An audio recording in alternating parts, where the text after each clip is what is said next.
Hello students, आज के video में हम इकाई 3 तत्वों का वर्गीकरण एवं गुणधर्मों में आवर्तिता चैप्टर स्टार्ट करेंगे। इस चैप्टर का सबसे पहला टॉपिक है आवर्त नियम व आवर्त सारणी।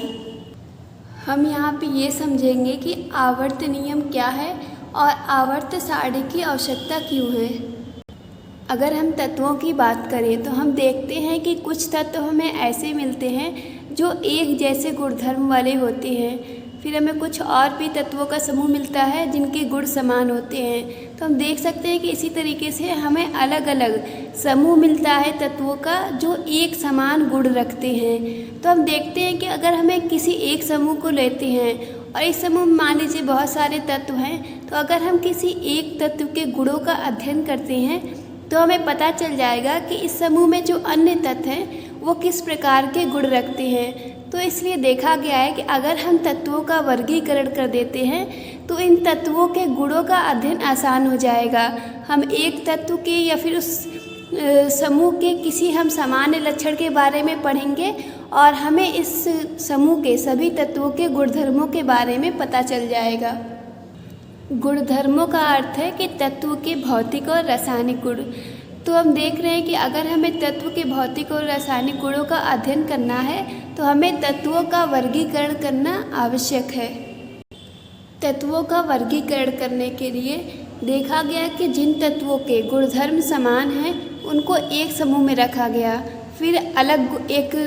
फिर देखा गया कि और जो समूह है जिनके गुण समान है उसको हम दूसरे समूह में रख दिए हैं। मतलब कि जो एक जैसे गुणों वाले तत्व थे उनको एक साथ एक समूह में रख दिया गया है। तो इस तरीके से तत्वों के गुणों का अध्ययन जो है सरल हो गया है।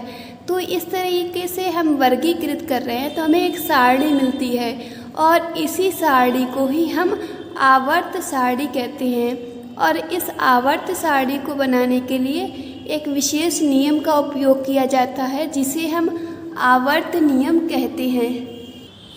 तो आवर्त सारणी को हम कुछ इस प्रकार परिभाषित कर सकते हैं। आवर्त सारणी एक निश्चित नियम जिसे आवर्त नियम कहते हैं के आधार पर, मतलब कि आवर्त सारणी जो है आवर्त नियम के आधार पर किया गया तत्वों का वर्गीकरण है।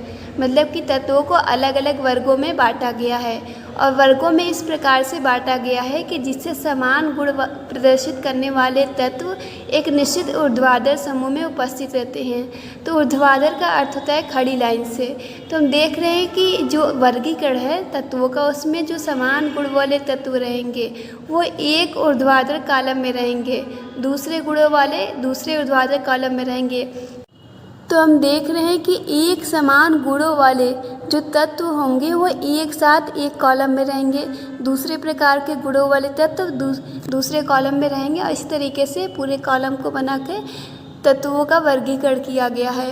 और ये वर्गीकरण ही क्या है? आवर्त सारणी है। अब आगे हम देखते हैं आवर्त नियम। तो 2 आवर्त नियम दिए गए हैं। तो पहला जो आवर्त नियम है उसे हम देखते हैं। तत्वों के भौतिक व रासायनिक गुण उनके यानी तत्वों के परमाणु भारों के आवर्ती फलन होते हैं। मतलब ये है कि तत्वों के जो गुण हैं वो उन तत्वों के परमाणु भारों के आवर्ती फलन का मतलब होता है ऐसा फलन जो बार बार एक ही गुण को रिपीट करे। तो मतलब ये है कि अगर हम तत्वों को उनके परमाणु भार के बढ़ते हुए क्रम में रखते हैं, जैसे कि मान लीजिए हमने कुछ तत्व को लिया और उनके परमाणु भार के बढ़ते हुए क्रम में रखा, तो हम देखते हैं कि एक निश्चित अंतराल के बाद फिर से इसी प्रकार के गुणों वाले तत्वों की आवृत्ति होने लगेगी। मतलब कि ये जो गुण रखने मतलब कि इस तत्व के पास जिस प्रकार के गुण होंगे उसी प्रकार के गुण वाला तत्व हमें फिर से प्राप्त होने लगेगा। फिर अगले तत्व का जो गुण होगा उस गुण का तत्व हमें अगली बार प्राप्त हो जाएगा। तो इस तरीके से उन्हीं गुणों वाले तत्वों की पुनरावृत्ति होने लगेगी। फिर हम देखेंगे कि जब उस तरह के गुण मिल जाएंगे दोबारा हम पाएंगे कि फिर वहाँ से इसी प्रकार के गुणों वाले तत्वों की पुनरावृत्ति होगी।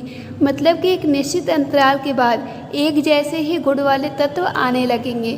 तो इसी को हम कह रहे हैं कि तत्वों के गुणों की आवर्तिता हो रही है जब उनको उनके परमाणु भारों के बढ़ते हुए क्रम में रखा गया है।